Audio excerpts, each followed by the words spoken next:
Let us pray. Panginoon, kami po ay nagpapasalamat muli sa pagkakataon na mapag-aralan ang patungkol sa doktrina ng Iglesia. Patuloy namin hinihingi, Panginoon, na kami po ay maging tapat sa pagpapamuhay nito at hindi po namin ito makalimutan, bagkus patuloy kami mahubog bilang isang katawan sa patuloy na pagsunod at paglakad ng naayon po sa iyong salita. Salamat, Panginoon, even sa libro na ito na aming pinag-aaralan, nasulat ni Pastor Mark Dever, patuloy naming pinagpapasalamat ang biyaya ng karunungan na ipinagkaloob mo na maisulat ito. At gabayan mo kami na makita ito, hindi dahil sa sulat niya, bagkus mula po sa iyong salita. Ito aming panalangin sa pangalan ni Jesus. Amen. Again, quick review. Ano pong layunin ng iglesia?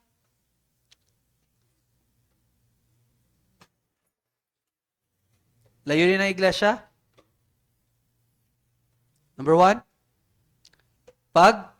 pagsamba sa Diyos. Pangalawa,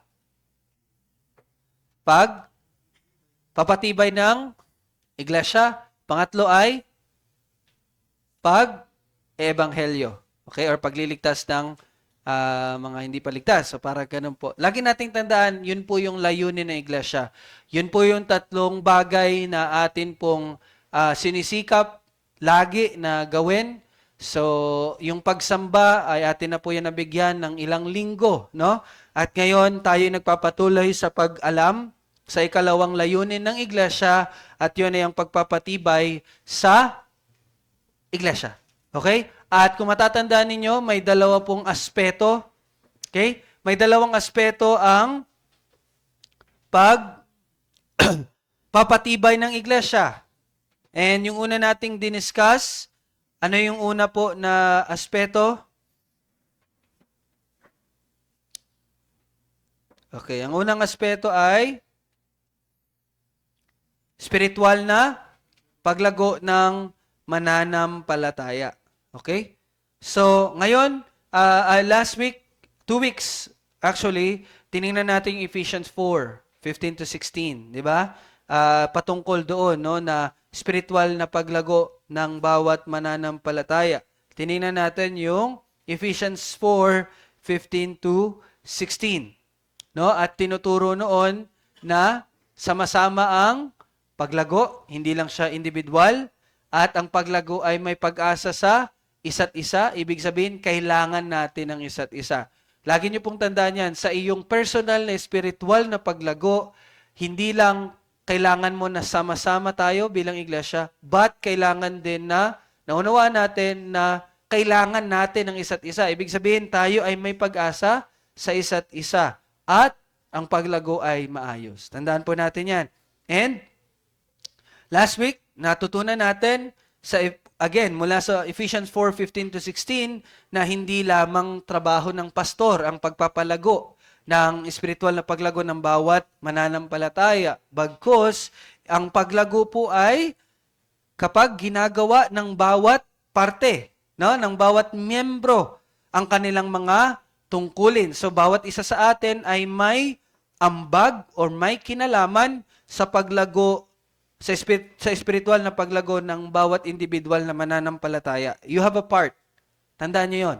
No? Ang paglago ni Jamie ay nakasalalay sa atin. Ang paglago ko ay nakasalalay sa inyo. Ang paglago ni Mami ay nakasalalay sa inyo. So, ganun po ang ating paglago sa espiritual. Okay? May ambag po tayo lahat. And umuunlad po tayo, umuunlad ang paglago kapag kumikilos ang bawat isa. So, do your part, kapatid. Do your part. Okay? So, ngayon naman, sa ating pagpapatuloy na pagtingin doon sa unang aspeto, which is the spiritual growth or spiritual na paglago ng isang mananampalataya, again, unang aspeto yan ng pangalawang layunin. Ano yung pangalawang layunin? Pagpapatibay ng iglesia. Ibig sabihin, tumitibay ang iglesia kapag spiritual na lumalago ang bawat individual. Okay? Nakikita nyo yung mapa ngayon? Okay? Ngayon, magpapatuloy tayo dyan, and this is the last verse na gagamitin natin ukol dyan. Pakibasa po ang Hebrews chapter 10, verse 24 to 25. Pwede ba marinig si Jean? Hebrews 10, naririnig? Nakaano ba? Teka lang po. Hebrews 10, 24 to 25. Pakibasa, Jean. Ayan. Diyan na din si Arshan. Sige, Hebrews 10, 24 hanggang 25.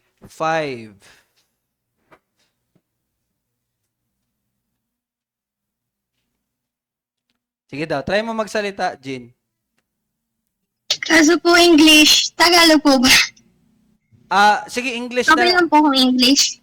English na lang. Mas mabuti sana kung Tagalog. Pero kung, Wait lang. sige, magwe-wait kami. Kung mag-alala. Hebrews 10, 24 to 25.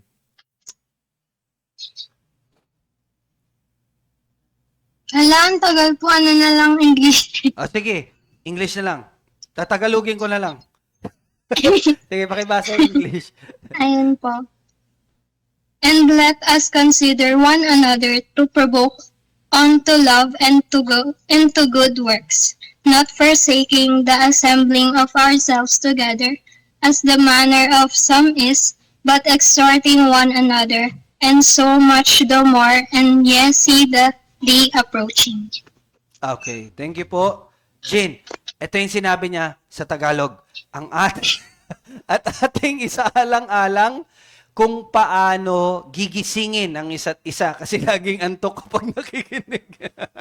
Hindi, joke lang na. At ating isaalang-alang kung paano gigisingin ang isa't isa sa pag-ibig at sa mabubuting gawa.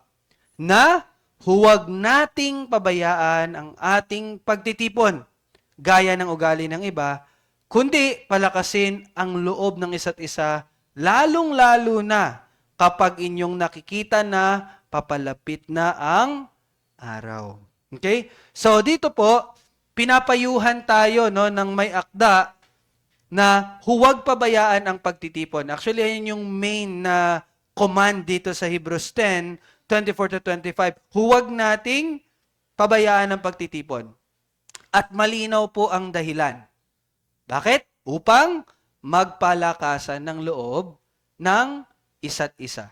To encourage one another. Palakasin ang isa't isa. Yun yung purpose. Bakit huwag nating papabayaan ang pagtitipon. Kaya dapat nating makita na yung pagtitipon po ng iglesia ay hindi additional lamang sa buhay ng Kristiyano. Lagi niyo pong tandaan, Sunday is not just part of your week.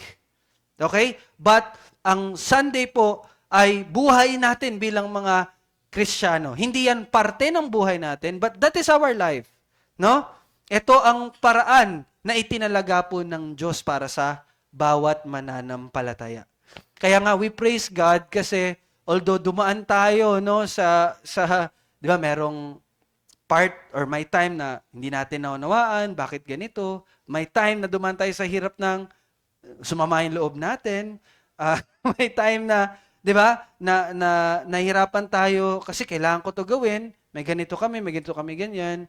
Pero by the grace of God, naunawa natin ngayon na Sunday is not only about, hindi lang siya yung simpleng, okay, Sunday is a time for us to worship God, but Sunday is actually obedience. Yung pagsamba natin sa linggo ay pagsunod sa ikaapat na kautusan ng ating Diyos. 'Di ba? And higit pa doon, ito yung kaparaanan ng biyaya ng Diyos. Dito ginagawa ng Panginoon yung means of grace niya. And lagi niyo pong tandaan, ang kaparaanan ng biyaya ay ano? Ano nga? Sige nga. Ano yung kaparaanan ng biyaya? Ano yung means of grace? Yana, sama ng tingin sa akin eh. Sige. Sige. Yana. Ano yung means of grace? Ano yung kaparaanan ng biyaya? Yung meaning po. Yes po. Kaparaanan ng biyaya. Ibig sabihin, Parang doon pinapakita ng Panginoon yung biyaya niya.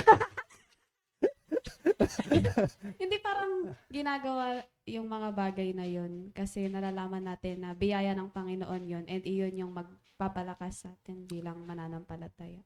Yes. Tama 'yon. Nakuha mo yung thought ng means of grace. Pero mas bigyan nating linaw, means of grace or kaparaanan ng biyaya ay ang mga kaparaanan ng Diyos upang palaguin, pagtibayin ang kanyang iglesia.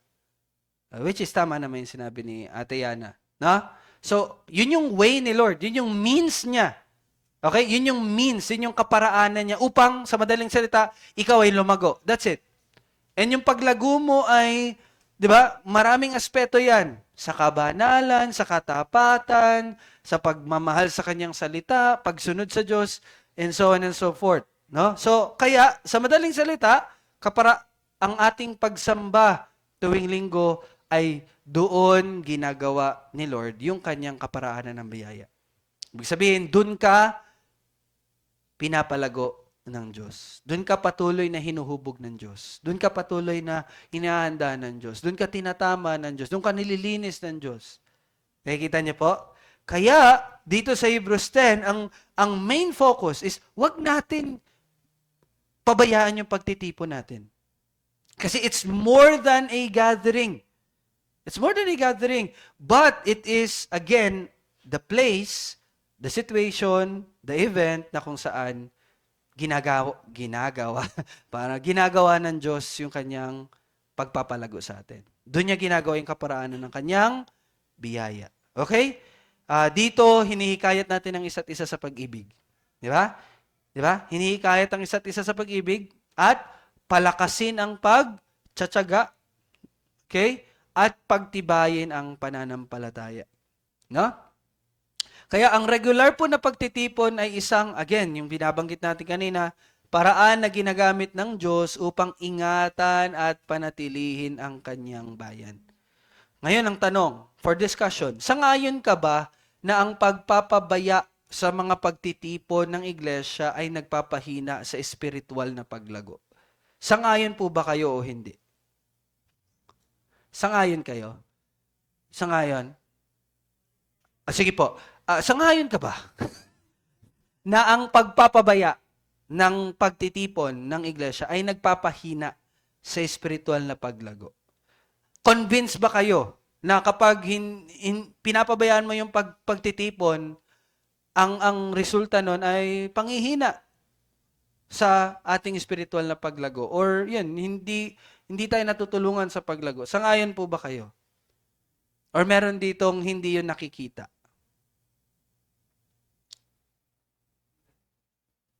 Okay naman po. Sangayon naman po tayo. Lahat tayo sangayon. Okay po? So, nawa makita yan sa buhay natin. No? Na, yun, in every decision that we make, let us, pabanalin talaga natin yung Sabbath. Pabanalin natin yung linggo. No? So, tulad nun, may situation tayo, namatay po si Lolo Myong, no? And, for example, kailan siya ililibing? Di ba? Any day. Huwag lang Sunday. Parang ganun ba? Yung, kumbaga yung decision natin ba, no? Magiging ano na tayo. Alam na natin kung ano yung mga priorities natin. Let's make no excuses na, kumbaga. Namatay kasi, kailangan na. Well, we understand. Pero, pwede naman kasi yan, di ba? Parang gano'n po. Example lang yun ng situation. Di ba? Example, lilipad ka. Uwi ka ng hometown. Huwag kang lilipad ng Sunday. Mga ganun po. Or huwag kang lilipad ng Saturday kung wala kang church na matin. So, in yung mga decision natin, di ba? Nakikita niyo po yun? Lilipad. Okay? Nakikita niyo po yun? Di ba? Yun lang yung nakakalungkot. Why? The world, ginagamit ang Sunday para sa mga ibang bagay. Di ba? May 4-piece sa Sunday. Nakakalungkot, no? Na ganun. May, fun run. Diba? Sa mga school, di ba, dati? May mga fun run kayo, di ba? Linggo, madali. Kaya nga si Kuya, lagi niya tinitira yung fun run eh. Alam mo ba, Tol? Sabi niya, alam mo ba, Tol? May bagong religion ngayon. Ano yun? Fun run. Bakit? Sunday, 5 a.m. Laging Sunday, may fun run. You see, the world, no? Inaano talaga. Kumbaga, inililihis talaga. Indirectly, hindi man natin napapansin. Pero ganun ang ginagawa. Exam sa school, Sunday. Di ba? Board exam Sunday. Kaya yung mga Kristiyano, kapag may board exam sa Sunday, huwag kayo attend. Joke lang yun. Joke lang yun. And may exemptions, no? Kasi yun nga, hindi naman natin yun maano. Pero 'di ba? Kung siguro Kristiyano lang yung namamahala sa ano ba yan? PSA? Ay, hindi. PRC? Siguro gagawin niya walang Sunday, 'di ba? Sa Friday tsaka Saturday tayo mag-exam. 'Di ba? So parang ganun lang, no? Nawa makita natin yung kahalagahan na iyon. So, dagdag ko lang, extend ko lang para maging gabay din sa bawat isa. Pag may mga invitation sa inyo, yayayain ka na ninang. Yayayain ka ninang. May tumawa sa online, ha? May invitation sa'yo, birthday, or kung ano pa man, okay naman yon, maganda naman yon. Pero, kumbaga, let us make a decision, firm decision na sige, gawin mo akong ninang, invite mo ako, pero sa ganitong oras na ako makakahabol. Pero kung tapos na kayo dyan, wala akong magagawa. Pero I can still be your daughter's ninang, your son's ninang. Pero, I mean, nakikita niyo po yan? Okay, example lang naman yon. Ano pa? May bisita. Huwag mo papuntahin na Sunday. Joke lang. Pero may time talaga na walang ibang time din yung ano. Paano kaya natin? Sige nga, tanong ko po kayo. Kayo po, for example, may bisita ka. Tapos pupunta ng linggo. Anong gagawin mo? Yan, sige nga, discuss muna natin to. Po? Hindi, paano po? Paano po? Linggo lang talaga siya makakapunta. Oh, wala talaga siyang time. Sige, ano po? Ano na, Perle? Sige pa, sabihin niyo po, for the Sa record. akin po, hindi siya masusunod. Ako'y masusunod. Paano kung pumunta po sa bahay talaga? Sabi ko, wala ako sa samba. Mamaya, 3 p.m. na lang tayo magkita. Okay. Paano po kung madaling araw dumating? Po ako noon. Apo? Tulog na po ako noon. Hindi, linggo po, linggo. Eto, binibigyan ko lang kayo ng situations para, di ba, next time, alam na natin yung, parang pwede natin magawa. Po? Okay, ano po, para maput sa record. Ay, pwede naman po yung kung halimbawa madaling araw, lalo na kung malayo siya. Pinuntahan niya. Pwede, dito ka na muna sa bahay, mag-rest ka na muna, manood ka ng TV, kumain ka Wow. sa pagkain. Ibig sabihin, in short, feel at home. Opo. Di ba? Tapos pagdating namin, doon na lang, ganyan. Kasi Tapos pagbalik mo sa bahay, wala na yung TV mo. wala nang TV. Kaya diabolik ko siya. Okay. Well, kami po, dumaan din po kami sa ganyang dilema. Kasi, nung time na umuwi ako, that is, November, birthday ni Mami, 60th birthday. Pumunta din yung mga Dabarkats niya, mga best friends niya doon. Biruin mo, galing Manila pa, di ba? And yung only time na meron sila, maiksi lang kasi nga may work ng Monday. So, kung ikaw, di ba, kung iisipin mo parang, sige, give up na lang natin yung Sunday kasi nga, ito, pumunta pa to ng gumasto pa to ng tapos, ito lang yung araw na, actually, yung Sunday yung pinaka-best time para gumala. So, inano ko talaga si Mami, Ma'am, you must be firm in your faith. Sabi kong ganun. Bagaman, nandun yung respeto natin sa kanilang pagpunta, pero Sunday is the Lord's Day. So, walang ibang niyan. Di ba? Well, pwedeng sumama ang loob nila sa'yo, kasi nga, biruin mo naman, pwedeng sabihin na, ito naman, ngayon lang kami nakapunta dito. Di ba? Ang tagal-tagal natin kasama. Di ba maraming rason eh. Pero doon napapasok, sino yung ipiplease natin? Si Lord o ang tao? So what's the best thing to do? Invite mo sila sa church. That's the best thing. Wala eh. It's the Lord's Day eh. Dito kayo na taon na pumunta eh. Pero it's the Lord's Day, unahin ko yung Panginoon ko. Now, let's go to the church. Kung hindi naman sila sasama, respect them. Sige, jump muna kayo. We will be back after 3 p.m. Kaya lang, wala sila magawa. At that time, nag-online pa kasi tayo. Pero okay lang din. Kasi kung dinala natin sa Surigao, hindi rin nila maintindihan yun. Bisaya din. So, nandun lang sila sa likod, nakikinig sila. So, at least, yun yung way din na you live in light. Namumuhay ka sa liwanag. Kasi sa kanila, para sa kanila, wala lang yung araw ng Panginoon. Biruin mo, magta-travel sila ng linggo without any, di ba? Walang pake, magsimba. Wala sa kanila yon. O ikaw, paano ka mamumuhay sa kalagitnaan nila? Be the light. Sisimba ako. It's either you go with me or may iwan kayo. Basta ako magsisimba ako.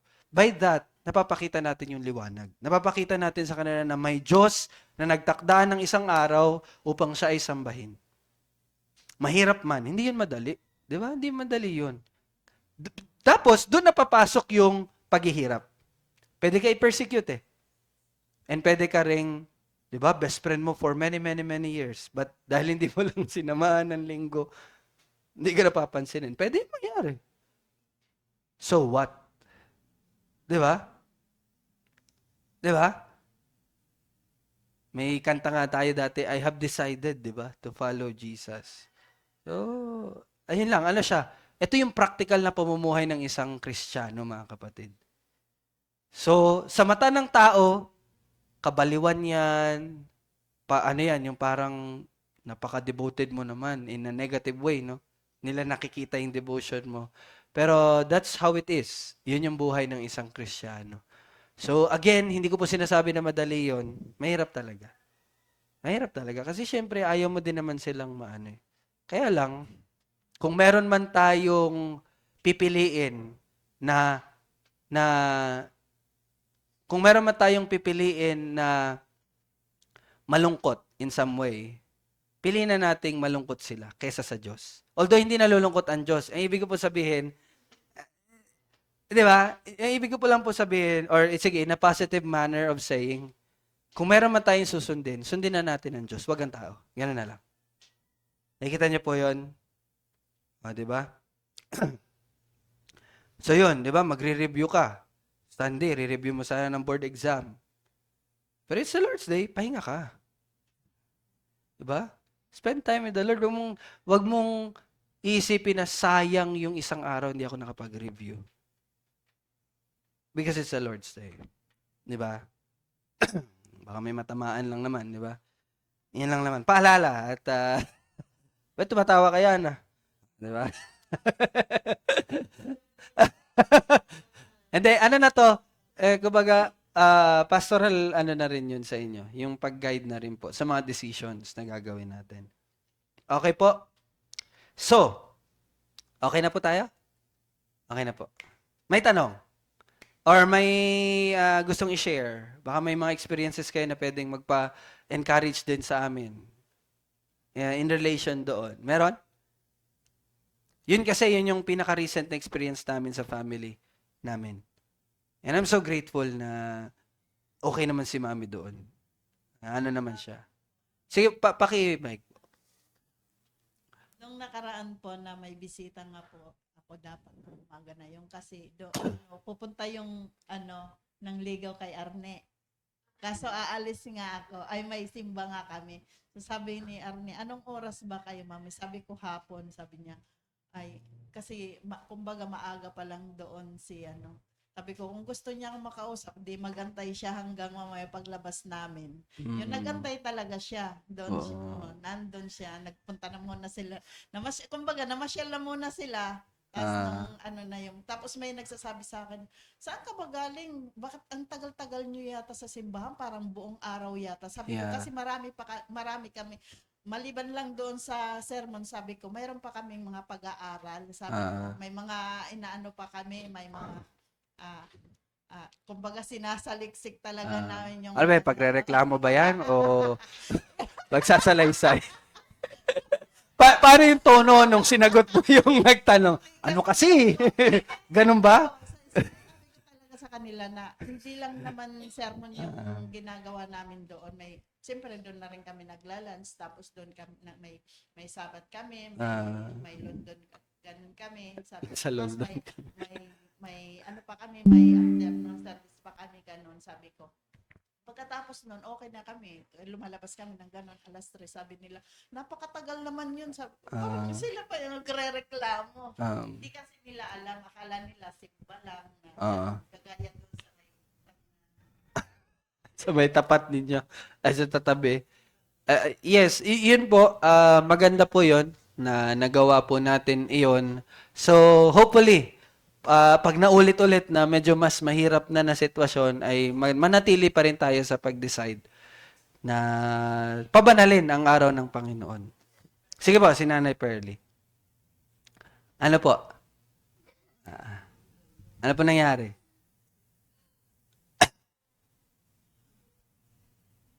Sa bagay, medyo gumaan-gaan na yung pakaramdam ko eh. Eh, yung may share ko ngayon sa inyo, yung kanina, Apo. talagang bad trip po talaga yung umaga ko kanina. Sino pong bad trip? Sino? Awayan natin yan. Sino bad trip? Ikaw po yung na bad trip. Sige po, bakit po? Mula pa kahapon, pero okay na, medyo naka-recover na ako kagabi. Pinagpipray ko lang kay Lord. Kanina na namang umaga, nadagdagan na naman. Bakit po? Ano po Namalingki nangyari? kami ng abay ko. Apo. Sabi ko sa kanya, saglit lang bibili akong gamot at asukal, nakalimutan ko. Apo. Eh, may nakapasok na tainga. Headset. Hindi siguro ako narinig. May ano siya. AirPods. Iniwanan niya ako. Inandun pa yung mga gamit ko dito, yung Bible, tsaka yung payong jacket. Dala niya. Nadala niya. O nasa tricycle pa po. Apo. Eh, gaganyan-ganyan ako. Hinahanap ko siya. Hindi ko na siya makita. Oh. Pumasok sa utak ko yung uwi na lang ako. Mas lalo po ako magagalaiti sa kanya, mag-aaway lang kami. Kaya mas pinili ko po yung makasama ko po kayo ngayong araw na to. At makapakinig po sa salita ng Diyos. Uwi na lang. Pero magsisimba po kayo. Opo, magsisimba Kaya po lang na talaga bad trip ako. ka, kaya gusto umuwi. Parang ganun po. Opo. Okay. Pero ngayon, sa Okay ano, na po ako. na ano Gumana ka po? yung pakiramdam ko at nakasama ko po lahat ng kapatiran at nakapakinig po na salita po ng Diyos. Okay. Amen. Kita niyo yan? Nagyayakapan, no? Well, sige po. Marami pong mga pagsubok na dumadaan po sa buhay ko. Sabi ko nga po, sana po dumating na yung Sunday kasi dito ko lang po na-realize sa sarili ko na masaya po ako. Pero ba't umiyak Yun ka? lang po. Hindi, patawa ko lang po yung kay Nanay Pearly. Kasi meron din talaga sa bahay nila, may mga pinagdadaanan. So, well, tama po yung sinabi ni Nanay Pearly. Yung pagtitipon natin dito sa linggo will really help us na ma-encourage. Yun po talaga, no?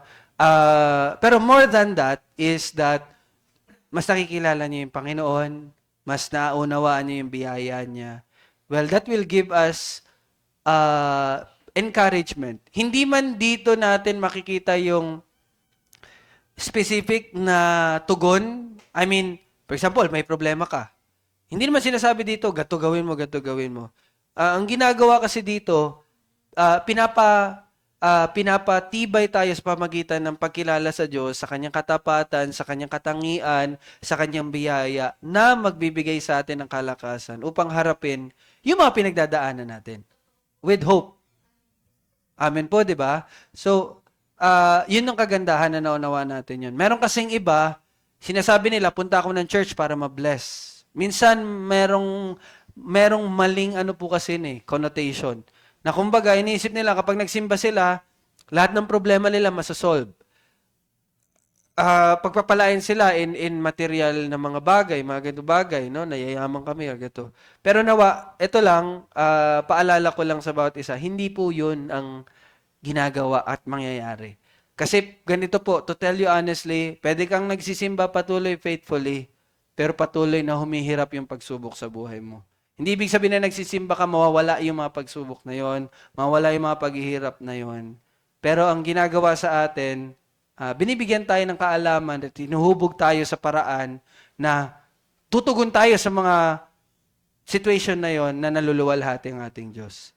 So, yun lang po tanggalin po natin yung mindset na goody-goody. Pag nagsisimba ka, magiging mabuti yung buhay mo. Hindi po ganon, no? Mabuti ang buhay mo in a sense na you have hope and you have eternal life. Pero hindi mawawala yung paghihirap dito sa lupa. Nandoon yun. Naintindihan niyo po. Pero, again, sabi ko mga kanina, ihahanda tayo na tumugon in such a way, mag-glorify ang Lord. Ayan po ang ating ano dito. So, thank you po, Nanay Pearly, for that encouragement. Kaya, paalala sa bawat isa, mabad trip ka man. Di ba? Hindi, may ganun kasi talaga, di ba? Parang mawawalan ka ng gana. Pero, wag tayong magpadala sa emosyon. Kaya, nandun yung kahalagahan ng disiplina. Doon papasok yung disiplina. Kasi kapag emosyon lang, uwi na ako, alis na ako, ayoko, bahala kayo dyan. Di ba? Wala akong gana eh. Wala akong gana. Pero, yun nga, marami kasing mag-iisip ganun eh. Sisimba sila kapag okay na sila. Baliktad. Baliktad. All the more you need. Di ba? Ang salita, kapag hindi ka okay. Nakikita niyo po yun? Baliktad eh. Yun yung laging ini-install sa mind natin. Hindi ka okay, wag ka muna magsimba kasi walang ano yan. Which is mali po yun. All the more you need. Di ba? So, nawa ay sabi ng Hebrews 10, huwag nating pabayaan ang ating pagtitipon. Thank you po sa pag-share, Nanay Pearly. Okay. Meron pa bang iba? Bago tayo dumako sa ikalawang aspeto ng pagpapatibay ng iglesia. Okay na po? May masishare kayo? Wala na. Po? Sige po. Siyempre kasi na mga magulang parang lagi na andon ka kiba talaga yung problema sa mga anak. Once po na nagkakaroon po ng galit po sa puso ko, lalo na po dati, ganyan po ako pagka, parang naiinis po ako, yung galing po ako sa inis, galit, baga. Parang nawawalan ako ng gana, parang ayoko magdasal kasi parang may mabigat sa dibdib ko. Pero nung yung nag-aaral ka na talaga ng salita ng Panginoon, na nalalaman mo na hindi pala dapat ikaw ay magpatalo doon sa yung sama ng loob o galit na nasa puso mo. Bagkos i-ano mo ko sa Panginoon yun, sabihin mo baga sa kanya na kung paano maalis yun yung na yan. Yun ang ko na nun. Kasi tapos dati for may Malinaw yan ha, dati yan ha. may nangyari talaga sa pamilya namin dito sa pamangkin ko na yun yung talagang inaaway niya kami, yung mga anak ko, yung lalo na yung asawa ko, dumating talagang punto na ginigera na talaga kami sa bahay. Uy, Iran? Naghahan na lang kami ng barel, ganyan. Oo, dinala. Missile, wala naman. Okay lang. Missile, wala. Baril. Baril lang, ganyan. Tapos, mantog na kami sa ganun na nagpapatawaran na ganyan. Ang ginawa ko talaga nung nasa kabilang pa kami, istasyon. Yun, ABS pa kayo na. Sige. Pag nagsisimba talaga ako, doon ako umiiyak. Wala akong sinasabihan na tao, doon ako. Nagsasalita ako, parang kinakausap ko talaga ang Panginoon na bakit ganyan nangyayari sa amin. Lahat ng problema ko, dinudulog ko sa kanya, tapos umiiyak lang ako ganyan. Pero pagkatapos nun, parang mas gumagaan yung ko. Hindi ako nagkukwento sa ibang tao kasi yung kwento sa ibang tao, maaaring dagdagan, maaaring kulangan. Kaya mas Equals? gulo. Chismis. Oo. Mas lalong gugulo kumbaga. Kaya ang ko Apo. talaga sa simbahan. Dito ko nakikita talaga na pagka may problema doon sa talaga sa church mo, sa Panginoon mo lang talaga idodolo. Yes po. Thank you po sa pag-share, Tita Susan. And ayun po, we pray to God and we share to our brothers and sisters. Ito yung kagandahan kasi nakikita na natin na if ever merong problema, hindi natin i-chismis, syempre. But we pray and we help na matulungan yung bawat isa. So, in-encourage ko po kayo, kung meron po kayong pinagdadaanan, sabihin niyo po yan sa mga kapatid. Kasi tutulungan nila kayo. To pray and even to encourage. Kasi minsan, pag nasa ganun tayong sitwasyon, di ba, nagiging maliit kasi yung scope ng natin paningin. Pero nakikita ng ibang kapatid. So sila yung makakapagbigay sa atin ng gabay. So yun po, nawa dumating tayo sa punto na lumalago tayo na maging open tayo sa isa't isa. Na yung we are brothers and sisters in Christ. Di ba? Ito, isa sa mga bagay, lagi niyong tandaan na isa sa tungkulin ng pastor or under shepherd na itinalaga ng Diyos is ingatan ng kawan. Kasama doon yung bawat aspeto ng buhay. Bawat pinagdaraanan natin sa buhay, bawat desisyon natin sa buhay. Kaya nga po, sinasabi ko po sa inyo, if ever may pinagdadaanan kayo, if ever may desisyon kayong gagawin, if ever may nangyayari, nawa, makonsider nyo na lagi, ako as bilang nag-ano sa inyo na pwede nyo kung tawagan as yung counsel. Anytime naman tayo pwede. Ganun naman, yun yung kagandahan ng work ko kasi schedule naman. Pwede nyo po sabihin, pwede po ba tayo mag-usap? Parang ganun po. So, ayun, natutuwa lang din ako kasi by God's grace, meron ng mga nag-exercise noon, si Jill, for she's open, nagsasabi siya sa akin, humingi siya ng gabay, which is very encouraging din sa akin. Kasi nakikita mo na, itong batang ito, lumalago talaga to sa kaalaman sa Diyos. Why? She's obeying eh.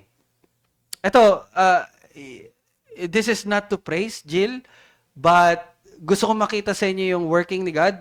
Kasi si Jill, hindi yan lumaki sa akin. Si Jill po, hindi yan lumaki na tulad nung iba dito na kasama ko na araw-araw ko inaano ng salita. Siya ano lang yan, pag anong gana na, pabanjing-banjing lang yan dati. Pakinig-kinig lang yan. Pero you see how she grew up and how she continues to grow. Nakaka-encourage yan to me. No? So, Jill, hindi kita tinataas, but thank you kasi encouragement din yun sa akin. Parang ganun po. And kapag nakikita natin yun sa bawat kapatid, di ba nakaka-encourage na, hindi dahil, ito another chismis, no? Hindi dahil ganon, wag ganon. But, doon na natin nakita na everyone is starting to obey the word of God. Kasi yun yung sinabi niya, yun yung disenyo niya eh. Di ba?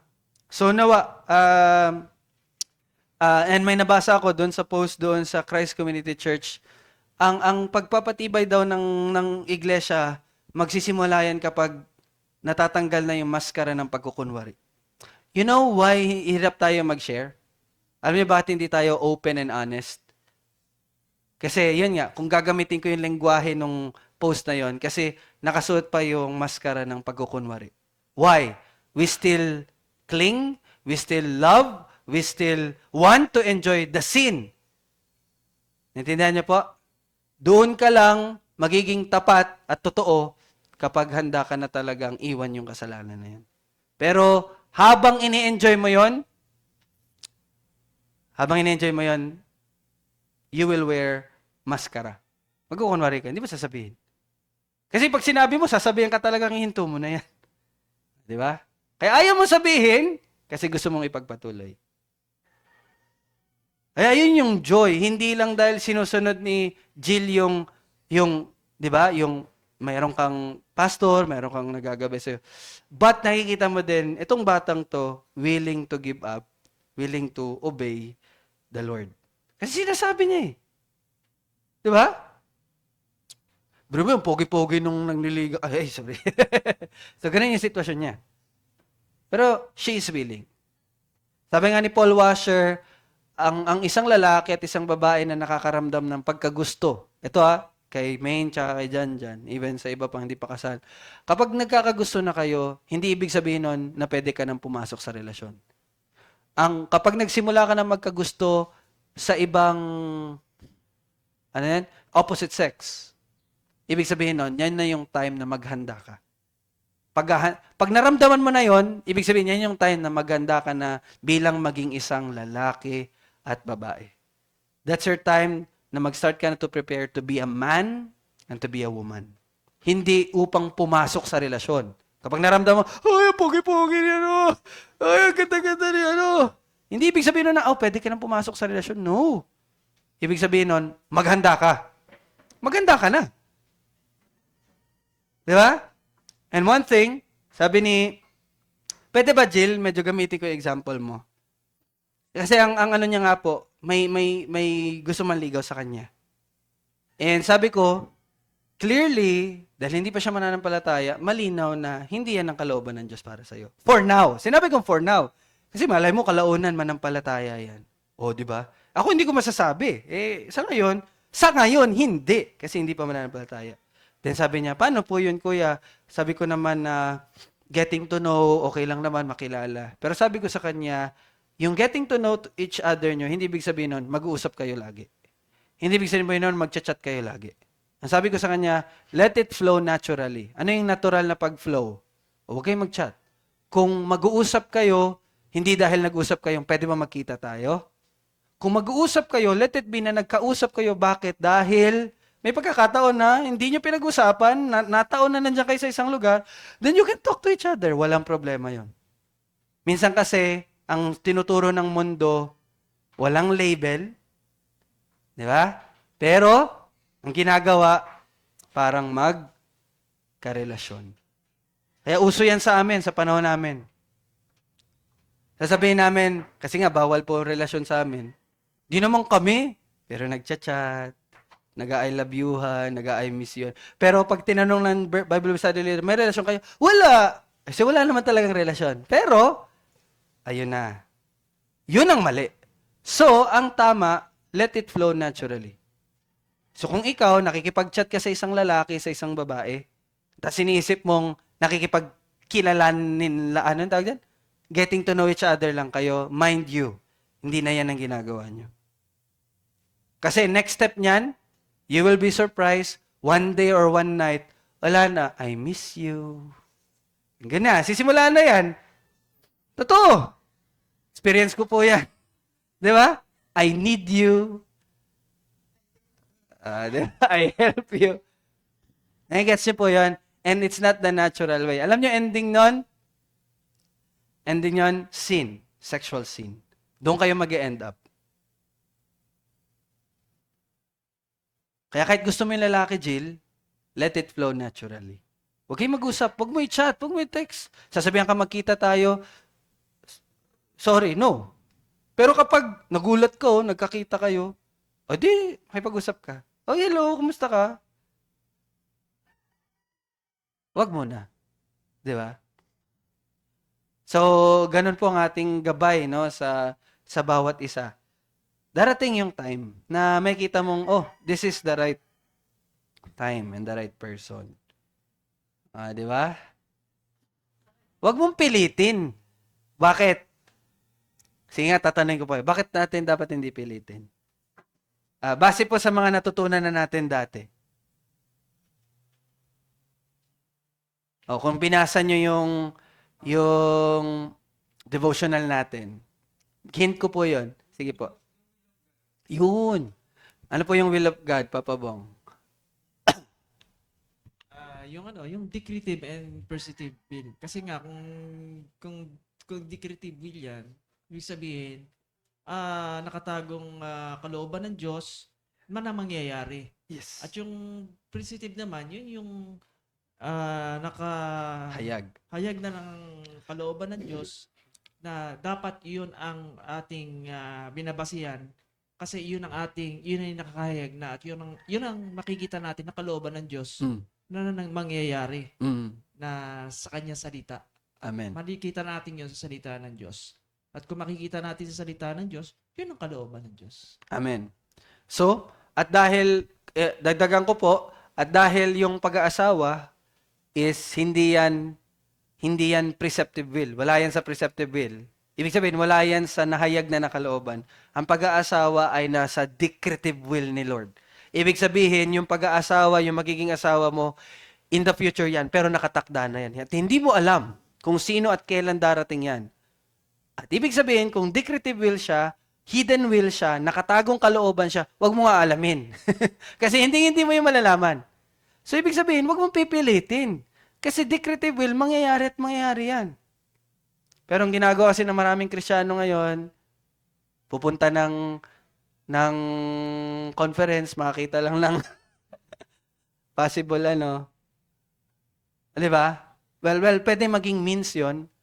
Pero wag natin pilitin, no? Na, hindi, joke lang naman yun.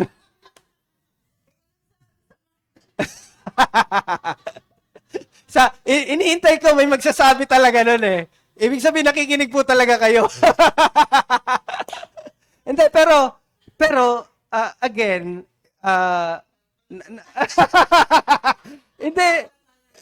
hindi po. Ibig ko lang po sabihin is, hindi pipilitin, pupunta ka. Pero you have the mind na pwedeng mangyari na nandoon. Pero yung pipilitin na, sino dito? Di ba? Bibingwitin mo ba? Pero, di ba, pwede siyang maging kaparaanan ng Diyos. So that's why we encourage, lalo na yung mga nasa hustong, nasa hustong edad na pwede na. Pero si Jill, hindi ko encourage yun si Jill. Yung parang ganun po ba? Si Yana, pwede na, graduate na yan eh. Oh. Pero hindi natin pinipilit. Parang ganun po. So, malay natin, wala pala doon. Di ba? Magiging miyembro pa lang natin. So, we don't know. Di ba? Pero wag natin pangunahan. No? Na sige nga na chat, sige ka na pakikipagkita, getting to know, lalo pa, hindi pa mananampalataya. Wag ganun. Hindi tama yun. Mali yun. In the first place, mali na po yun. Ba't na-focus tayo sa pag-ano?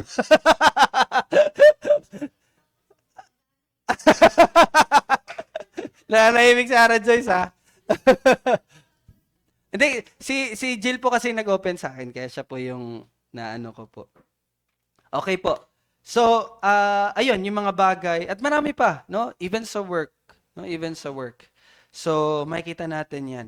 Ngayon, dadako tayo sa pangalawang aspeto ng pagpapatibay ng iglesia. This is the second aspect. Ano po? Di ba yung ang unang aspeto ng pagpapatibay ay yung spiritual na paglago ng bawat mananampalataya. Ibig sabihin, napapatibay ang iglesia habang lumalago spiritually yung bawat isa. Yun yung first aspect. At yung pangalawa naman ay yung sama-samang pagpapatibay ng isang pamayanan, which is related lang din sila. Dito po, ulitin ko po, yung pangalawang aspeto, sama-samang pagpapatibay ng isang pamayanan, which is the church. Now, dito ay itinuturo sa atin na ang layunin ng Diyos para sa iglesia ay hindi lamang ang paglago ng individual, di ba? Yan yung first aspect, individual growth. Pero isa din sa layunin ng Diyos para sa iglesia ay sama-samang pagpapatibay, no? Ng isang banal, mapagmahal at nagkakaisang pamayanan na sumasalamin sa kanyang pagkatao sa mundo. So, nakikita niyo doon na yung paglago natin bilang church will reflect, sumasalamin iyon sa pagkatao o sa katangian ng ating Diyos sa mundo. Kaya tandaan natin na ipinapahayag ng Diyos ang kaligtasan sa isang bayan, hindi lamang sa isang individual. Okay? Yung pagliligtas po ng Diyos, yung kaligtasan po ng Diyos, para yan sa isang bayan. Hindi yan sa isang individual lang. So that's one thing na dapat natin tandaan. At ang katotohanan ng ito ay hindi po nagsimula sa New Testament. Hindi yan nagsimula sa New Testament. Even, simula pa noon, no? In the Old Testament, ang Diyos ay laging kumikilos sa pamagitan ng isang bayan. Di ba? That's why we have the Israel. Di ba? Pinakita yun sa atin. Sa lumang tipan, binuo ng Diyos ang Israel. Di ba? Bakit? Upang pagpalain ng kanyang presensya. Di ba? The Lord blessed Israelites. No? At binuo ng Diyos ang Israel upang gabayan ng kanyang mga pangako. Di ba? And upang suportahan ng kanyang kapangyarihan. So, ang kanilang tungkulin, yung Israel naman, ang tungkulin naman ng Israel, ay ipakita ang Diyos. Di ba? The Lord blessed Israelites, guided Israelites, sinuportahan ng Israelita, ng Diyos ang Israelita. Ngayon, ang tungkulin naman ng Israelita, ng Israel, ay ipakita naman ng Diyos. You see? No? Ang kanyang katapatan, ang kabanalan ng Diyos, at ang pagiging Panginoon ng Diyos.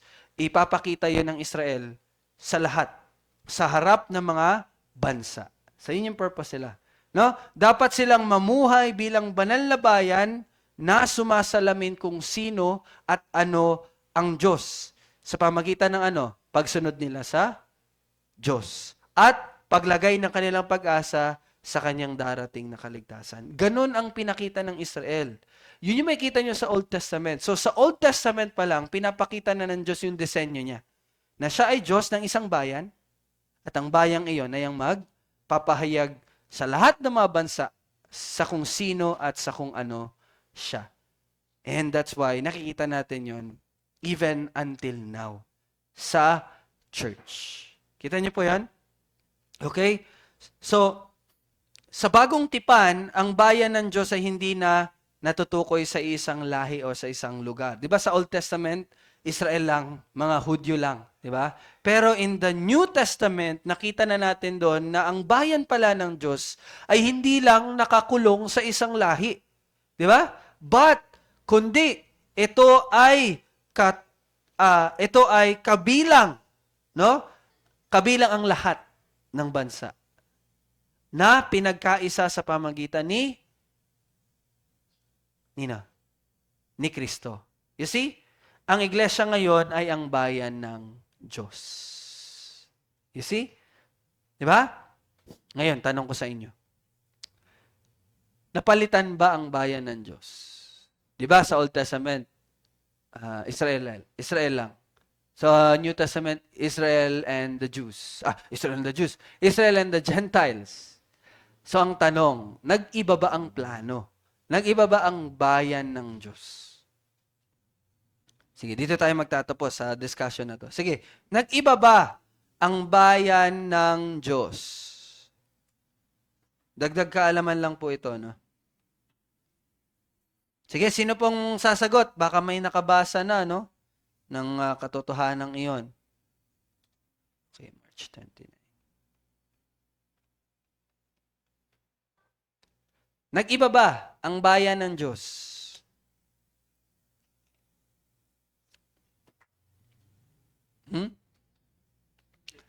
Sige po, si Papa Bong. Pero, teka lang po, nakikita niyo po yung, yung tanong, di ba sa Old Testament, Israel lang, sa New Testament, kasalanan ng Gentiles. So, ibig sabihin ba nag-iba yung plano, nag-iba yung bayan? Sige po. Sa hindi kasi ang bayan ng Israel lang ang kaparaanan ng Diyos para maipahayag sa lahat ng tao at sa lahat ng bansa. Doon lang pinakita na doon sa Old Testament na yung kubinante ng Diyos, yung kanyang doon pa lang nakita na yung bayan yun na gagamitin para maipahayag ang gagamitin ng Israel para maipakita ang katapatan ng Diyos hindi lang doon sa bayan na yun, pero gagamitin yon para sa kalahatan ng buong salinlahi. Apo. So, hindi. Hindi. Isang, talagang Ibig sabihin po, kasama na talaga ang Gentiles. kasama na tayo. Okay. Okay, tamang sagot. Thank you po. Anyone, dagdag? Kasi 'di ba sa Old Testament, Israel lang. Although tama po yung sagot ni Papa Bong, no? Kasama yung Gentiles. Baka may lang po kayo, may mga tag dito. Mga confusion or baka may dagdag kaalaman. Sige po. Anin natin para maging malinaw na. Tsaka paano nangyari yun? Paano natin mapapaliwanag na iisa lang talaga yung bayan? 'Di ba? Parang ganun po. Sige, anyone? Sa online.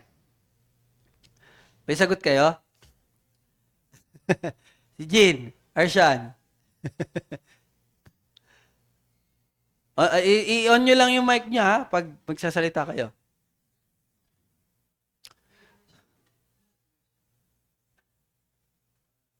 Para mas malinaw na tanong, ang Israel ba ay iba sa iglesia? Kasi ngayon, di ba, tawag na iglesia. Ang bayan ng Diyos ay ang iglesia.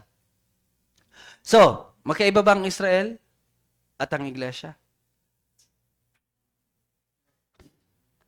Di ba?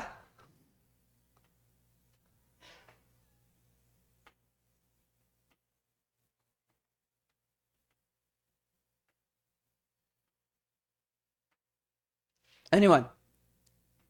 Idea? May idea na kayo? Pero natanong nyo na ba yon sa mga isip-isip ninyo? O ano? Bayan ng Diyos ay Israel sa New Testament, tapos bayan ng Diyos sa New Testament ay ang iglesia. Ano yun?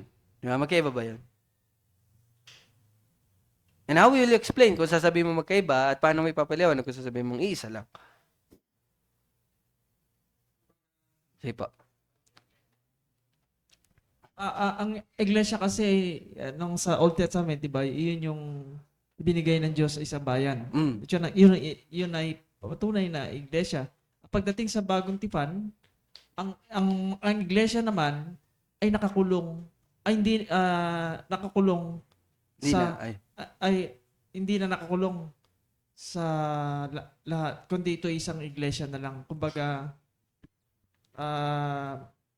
kung titingnan natin yung dalawang yun, ah, yung, yung sa Old Testament, yun yung bayan na tinatawag, yun yung bayan na tinatawag ng Diyos, ang Israel, para doon sa kapahayagan, para sa buong Lahat ng bansa. buong bansa. At sa New Testament naman, yun naman yung sa bagong tipan, yun yung nakakulong doon sa iglesia. At di nakakulong? Parang ganun? Ay, hindi ko po alam. Yung Bali. kumbaga, yun, parang ganun. Yung pagkakaiba. Pero ano kumbaga kung ano yung tinawag ng Diyos doon sa bayan na yun, iyon ay isang iglesia na ipapahayag sa bagong tipan Mhm. para doon sa iglesia. Kaya para sa akin yung bayan at iglesia ay iisa. Isa. Oo. Mhm. So Nag-transform?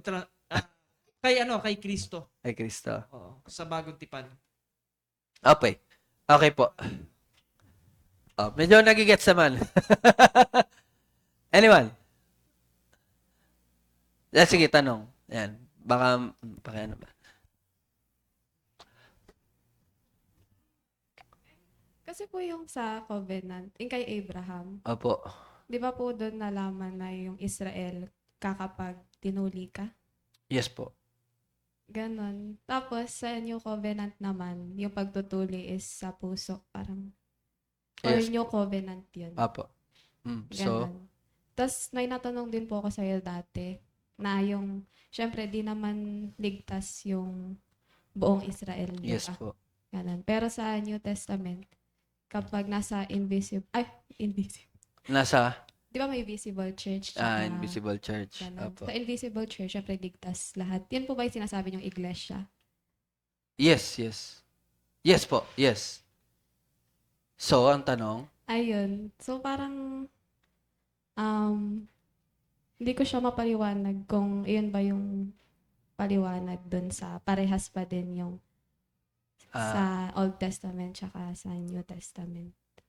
pero kung tatanungin ka, ang Israel, ang bayan ng Diyos na Israel ay iba ba sa church or hindi? Ayun nga kaya nalilito po ako kasi parang yung bayan ng Israel, hindi naman natin masasabi na Lahat lahat ay ligtas. ligtas. Parang Opo. ganun. Kaya, Kaya mahirapan ka magsabi kung ang bayan ng Israel ay or kasi, yung parang sinasabing bayan ng Israel doon, yung, nalilito ako. Ganon siya. sige po.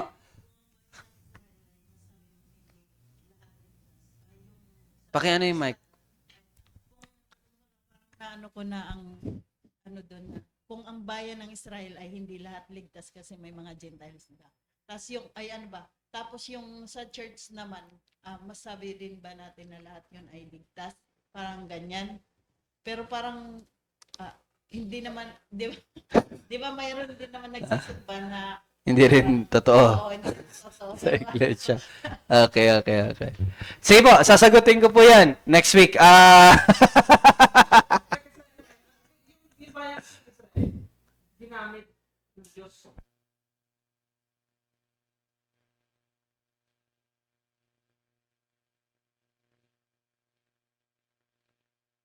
Malibay, mga propeta, and yung Israel na yon, doon nagmula talaga yung ano. Nakita naman natin doon sa ano, kumbaga binubuo yung bayan na yun, binuo ng isang bayan sa pamamagitan ng ano ng mga yung kumbaga yung dinala niya yung mga propeta, mga ano para maipakita na yung bayan na yon ay magamit patungo doon sa sa iglesia ng Bagong Tipan. So, para sa akin, yun, parang iisa. Kasi yun ang pinagmulan, ginamit yung lumang tipan patungo doon sa bagong tipan. Kaya yung iglesia ay hindi na nakakulong sa bayan ng Israel. Sige po, again, seryoso po ako. Next week na natin sasagutin. Para assignment niyo yan. Sige nga, tingnan natin next week kung ano pong masishare ninyo. Kung ang Israel ba, o magkaiba ba ang Israel at Iglesia? So, kasi pareho sila tinatawag na bayan na Diyos. So, that will be your assignment. Hindi naman necessary na ano nyo po, no? Pero, ayun, sa mga able naman na makapagbasa-basa, nawa, tingnan nyo din sa inyong sarili paano nyo malalaman. Ayun. Then next week, we will have a discussion at the beginning and then patuloy tayo sa ano. Okay po? Okay, di ba? Thank you po. Let us pray. Salamat, Panginoon, sa pagtuturo sa amin ang patuloy na kahalagahan ng pagtitipon ng iglesia at kung paano ito nakakatulong sa paglago namin bilang individual na mananampalataya. At salamat din na sa aming pagpapatuloy na alamin pa ang isang aspeto ng pagpapatibay ng iglesia. Iyon ay ang pagsasama-sama na paglago. Nawa, Panginoon, ay patuloy po itong tumimos sa aming mga puso at lagi naming sikapin na maging lumago bilang individual na tunay na makakapagtulong din sa paglago ng iglesia. At salamat o Diyos dahil sa iyong biyaya ay ginagawa mo po to. At salamat din sa aming pagkapatuloy as we dine together sa pagkain na ipinagkaloob mo sa amin. Kami po ay lubos na nagpapasalamat sa pagbibigay mo sa amin ng mga pagkain ito. At aming panalangin sa pangalan ni Jesus. Amen. Thank you. 1:30 po. 1:30 po afternoon service. Kain muna kayo. Bye-bye. Bye-bye kayo sa online. Enjoy your lunch.